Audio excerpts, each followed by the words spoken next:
This is episode 9 of the Milkmen of St. Gaff's, a serial podcast. Be sure to go back and start with episode 1 if you're a first-time listener. This week I'd like to give a warm shout-out to our new patron, Trygve Christensen, an apprentice.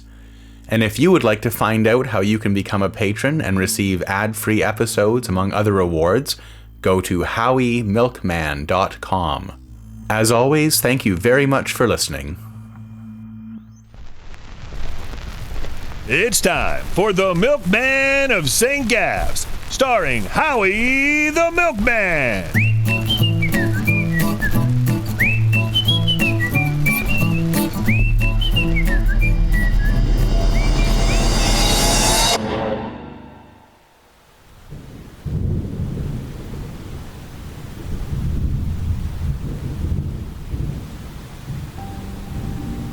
So there I was, standing under an awning, in the rain, with old Professor Florsham. My brain was racing. I'd just had one of the most terrifying experiences of my short life, with the milkmen underground, and that awful slobbering animal. And I'd run away, which was not good. And I'd kissed Stormy, which was good. But right now, I had to focus on the sneaky old professor. It was time for one of my crafty interrogations. Don't take this the wrong way, Howie, but maybe you need some help with your nights to sleep better. And what kind of help would that be then? I can't say as I'd be the best to talk to. Clearly, I'm not the best sleeper myself. But Dr. Barrett has given me certain tinctures and remedies in the past. They might work for you. They might, Mr. Florsham, they might. Particularly with sleepwalking. You could hurt yourself again, you know. What? What do you mean, sleepwalking? I just assumed. No one's ever told you that you sleepwalk? Not at all. Ah, when you told me about the dog biting you, you weren't making a lot of sense, and look at your uniform, son, you're a mess. I would talk to the doctor. Did you talk to the police about me? What? No, why would I talk to the police about you? About Billings, the murder of Billings. Heavens, no. But then he gave me a sort of strange look, like the wheels were spinning a bit faster in his head. By turns, there was fear and then defiance in his eyes. If you're not sleepwalking, what exactly are you doing out here? It must be 2 or 3 in the morning. No umbrella, your uniform's all torn. He took half a step back. He'd clearly been a good-sized fellow in his prime, bigger than me. But hovering around 70 years old by now, I could probably knock him over if I had to. There was a big puddle by a storm drain beside the shop. That's where I'd aim if I had to. You did speak to the police, didn't you? What did you say? He shook his umbrella back open and stepped out into the street. I've got to be getting home. Good night, Howie. He walked away. I was trying to decide what to do. If he'd already spoken to the police, there was nothing I could do about it now. I was trying to decide if getting 1 hour of sleep would be better or worse than getting no sleep at all when Frank found me. He had an umbrella. Hey buddy, what's going on? He collapsed the umbrella and joined me under the awning. I couldn't. I didn't know what to say. I started to shake again, maybe from the cold or just from everything that had happened. I told you it might get a bit tense down there. Listen, Howie, hey, it's all right. Look, no one was expecting her to go after you like that. It's a lot to take in. I get that. Corwin gets that. We all see a lot of potential in you, kid. It'll all make sense after a while. But the one thing you can't do, you can't just run off. That makes everyone nervous, okay? Because if you take off like that, we don't know where you're going or what you're gonna do, right? I nodded. Right. He grabbed me by the shoulders and looked me hard in the eyes. Hey, we're way past the point where I have to tell you not to mention this to anyone, right? I looked back, right in his eye, so he'd believe me. Of course, but Frank, what the heck is going on down there? There seemed to be a shadow of doubt in his eye still. I'm going to leave it to Corwin to get into that. Just know that you're safe down there when you're with us. I didn't respond. Why don't you go home, clean up, and if I were you, I'd go see Corwin after your shift. Let him know you're still on board, that there's nothing to worry about, right? Back at my place, I put the wet uniform on the radiator by the window, hoping it would dry off a bit before I had to go. The rain was slowing down outside. I lay down on my bed. I was so tired, but every time I closed my eyes, I would see that thing and jumped awake. In the morning, I was the first milkman at the station. I wanted to get on the road a bit early, get out of town and out into the open air where I could think a bit. The rolling of the truck seemed to soothe my mind. With the red stars all around before the dawn, it was like being in another world. I kept going over and over what had happened underground. Now, I've had my spells. Dr. Barrett told me they're all in my head. Travis had some religious explanation I didn't quite understand. I thought I'd seen creatures during my spells, but I'd never seen anything like that creature. I'd heard about them, of course. They pop up sometimes in sinkholes, but in the past 10 years, the numbers have dropped off for reasons no one knows. There were so many questions swirling around, I didn't even know where to start. Why were the milkmen going down there? What could they want? And why were they bringing bulls underground? And what was that green stuff? What was it Corwin saw in me that he wanted me to be in on whatever they were doing? I didn't think I could really ask Corwin or Frank, never mind any of the others. But maybe I could ask Travis. He seemed to know a lot about these things, and he was eager to talk about them too. When I came within sight of his cottage, I could have sworn I saw, perched on his house, dark, winged shadows staring at me. But as I got closer, they sort of disappeared into the chimney smoke. Then I heard a scream. It was Naomi's voice. She sounded terrified. The lights in her room were on. I stopped the truck and ran to the door, but Travis opened it before I could knock.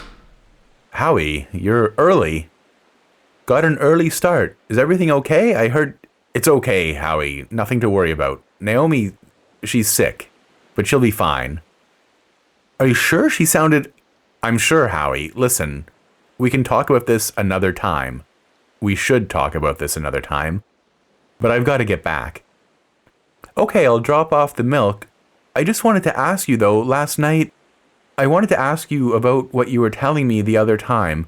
Have there ever been any sinkholes on the island? Have you heard of anyone going down there? He was really looking at me now, piercing with those blue eyes.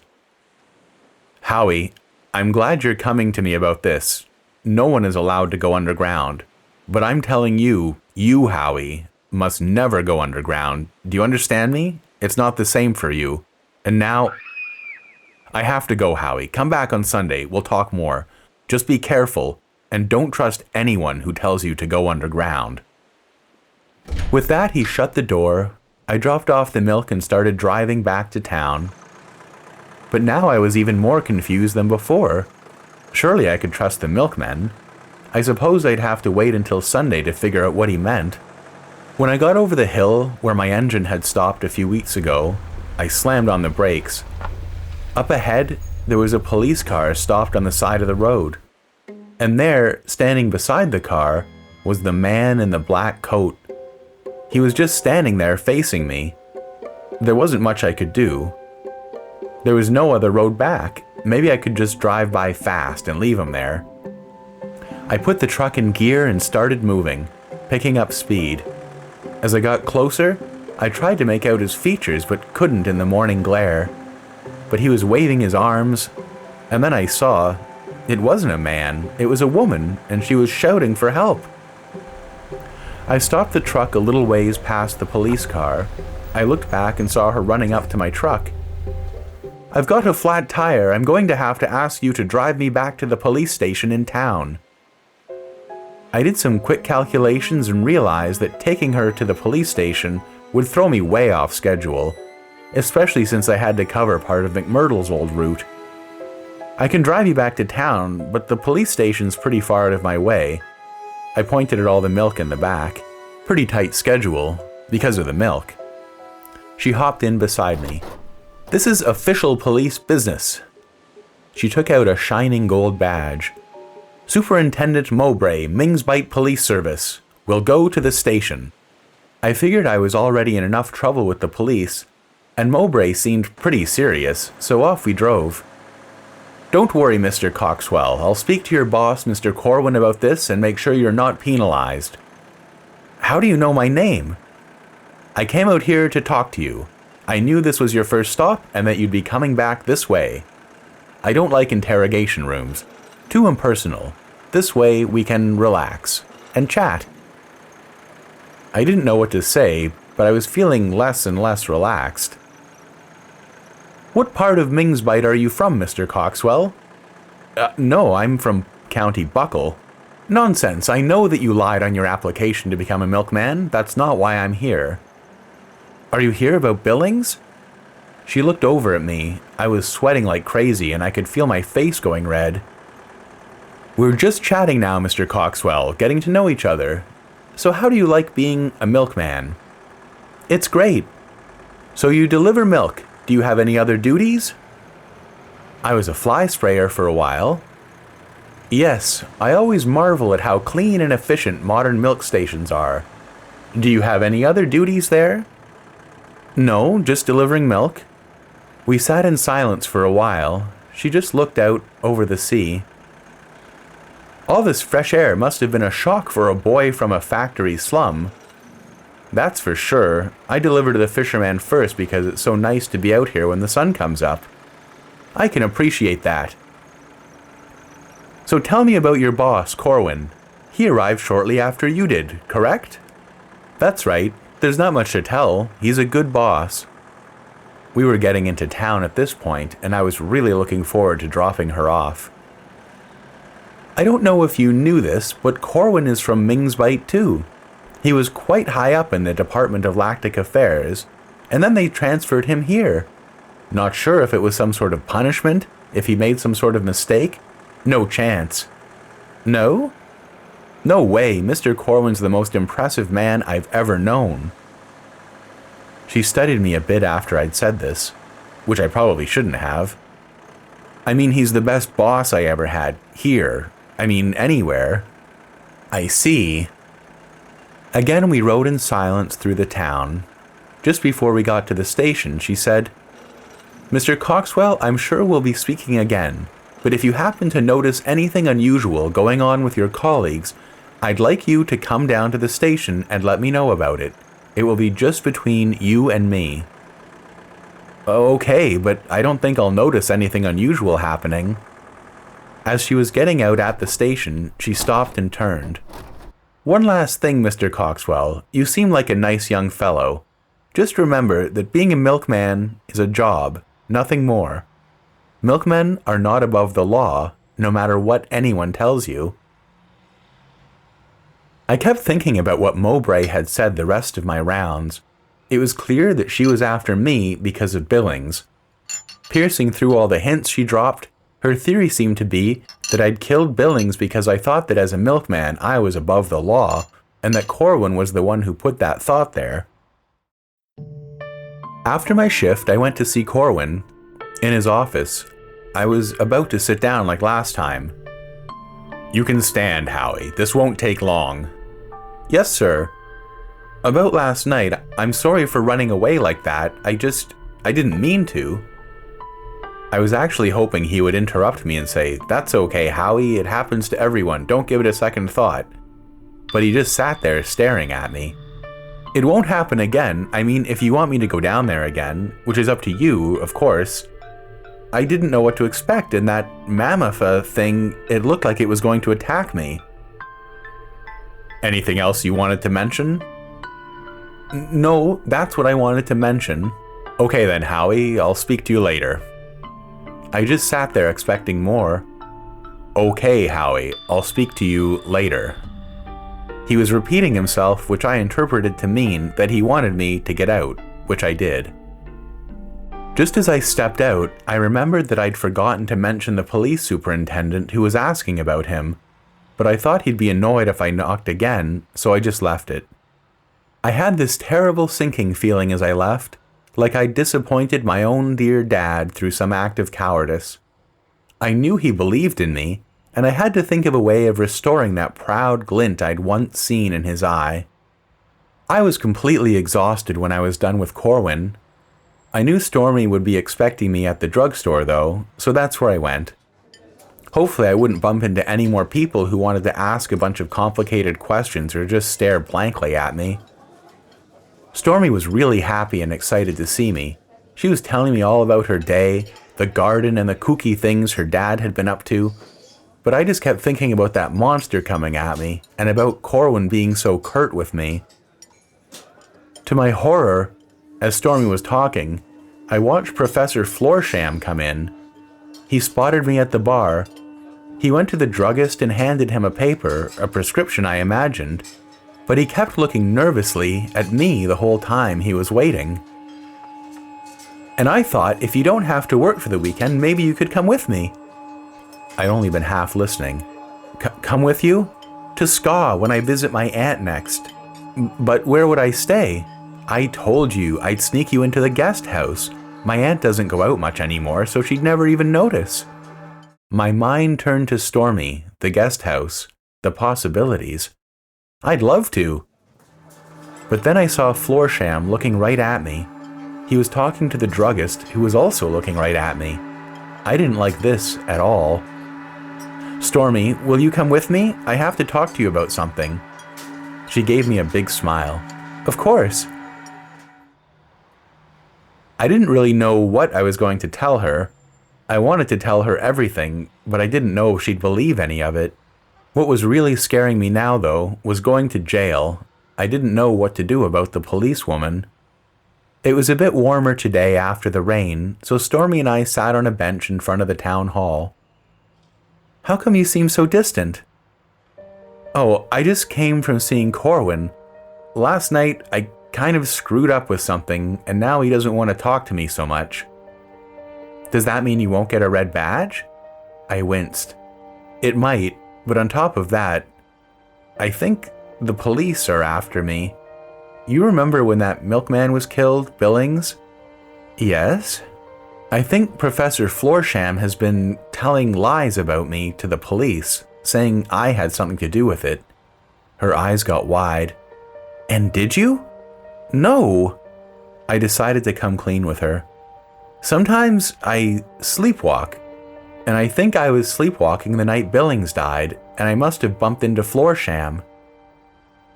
Sleepwalking, so that's probably why you were walking up and down my street that night, after you stood me up. I blushed. Probably, that makes sense, but now the police have brought over some superintendent. They think I killed Billings and that the milkman made me do it.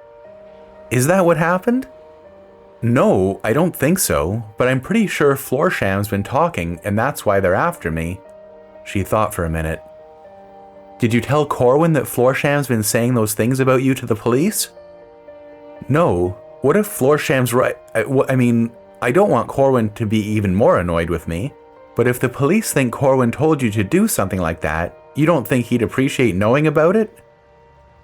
That's true, but they might... I don't know what they might do to Floorsham. He seems like a nice man. Do to him? What are the milkmen going to do to Floorsham? Look, Howie, you have to look out for yourself. If you tell Corwin about Floorsham, you'll probably impress him, and you'll prove your loyalty. What if Corwin finds out that you knew all about this and didn't say anything? Then you definitely won't be getting any promotions. I say you do what you have to do to get ahead. It's not your fault that Floorsham is spreading lies, but you can't let yourself get in trouble because you're worried about him or what Corwin might think. You should tell Corwin right away. Maybe you're right. You should go right now. Do you think Corwin's still at the station? I nodded. She hopped up and held her hand out to me. Come on, let's go. As we walked to the station hand in hand, a feeling of pride welled up inside me. I had a girl who really cared about me, who would stick up for me, and who knew what to do. I felt like we were a team, and together we'd build the future I'd spent so much time dreaming about. I was a bit nervous when we got to the station, but with Stormy standing there, I had to knock. "Yes, Howie, what is it?" Then I spilled the beans in a big heap, all about Floorsham and the police superintendent, Mowbray, and even about my sleepwalking. He raised his eyebrows. "Floorsham? And he was there when you were standing guard, the night we brought down the bull?" "Yes." "You should have told me all this earlier, Howie, but we're still in time. This is good work. You go home. I may have something for you to do tomorrow." I walked out with my chin held high. I told Stormy that it had gone well, and we walked back to her house feeling invincible. By the time I got home, though, I just about collapsed from exhaustion. I ate half the fish sandwich I'd bought on the way home and fell into a deep, dark sleep. I opened the door. I had no idea what time it was. Frank was there. "Hey buddy, uniform on, we got a job to do." He came in and sat on my bed while I struggled to get dressed. He flipped through my magazines. "So what's this about?" "You'll find out." So off we went. It looked to be about 11 o'clock at night. A few people were out and about, not many, but I did notice a few wary glances at us milkmen. It must have been a bit strange to see us in uniform walking around at this hour, but no one stopped to ask us about it. We went through a neighborhood I'd never been to before. Pretty nice houses. Some a little worse for wear, sort of like where Mr. Pyman lived, but everything was a bit more run down. We knocked on the door of one house. I didn't bother to ask whose it was. But to my great surprise, Beaver answered the door. He didn't say anything, but Frank walked right in and I followed. In the living room, I froze at the scene in front of me. It hit me all at once. This was happening because of what I'd said earlier. These were real, live consequences. There was Corwin in an easy chair, looking quite at ease. I caught the tail end of what he was saying. And according to him, every sovereign executes his office of supreme pastor by immediate authority from the gods? And there was Professor Floorsham sitting opposite him in another big leather chair. He was sweating and I thought maybe he was shaking. The room was lined with bookshelves, all sorts of ancient tomes. Yes, that's right, Floorsham managed to get out. And this is one way the sovereign avoids having any power bases form outside himself. Theoretically, yes. Fascinating. Howie, I'm glad Frank found you. So the professor here was speaking to the police about you? Floorsham looked at me, shocked and afraid. I swallowed hard. I knew if I sounded wishy-washy now, there's no way I'd have any future with the milkmen. I remembered what Stormy told me. You've got to watch out for yourself. Yes, that's right, I said. He's the only one who could have known about me being out there that night. What about it, Professor? Corwin asked. No, it's not true. That's what this is about. I never spoke to the police. To tell them what? You knew about the dog bite. You think I killed Billings. I do not. I never thought any such thing. Professor, we're sure Howie here had nothing to do with Billings' death. But I'm also sure that once the police make up their minds about someone, they'll do everything they can to force a round peg into a square hole. And if they're getting their theories from you, and if you're the only supposed witness, well, I'm afraid we have to look out for our own. But it's just not true, none of it. He looked really agitated now, and Beaver went over and stood behind him, I guess to prevent him from jumping up or anything. Corwin studied Floorsham. I'm going to take Howie's word on this, Professor. And furthermore, I don't believe you. Beaver? Beaver put his big fat hands on Floorsham's shoulders. Frank went over and helped restrain him. Corwin had a bag beside him I hadn't noticed. From it, he took a milk bottle, but the milk was a brownish color with chunks floating in it and some sort of scum on the top. Corwin popped the top off. He held the bottle out to me. "Howie, this is your problem, and now you can solve it." I was half frozen with fear, like as if I was on a stage in front of hundreds of people all of a sudden. My vision narrowed, and I felt heavy and light all at the same time. I forced my legs to walk over and take the bottle. It was heavier than it should have been. Corwin, Beaver, Frank, and Florsham were all looking at me. I took a step towards Florsham, then another. He was struggling, but it was no use. When I was a kid, I'd sometimes get lost in Ming's Bite.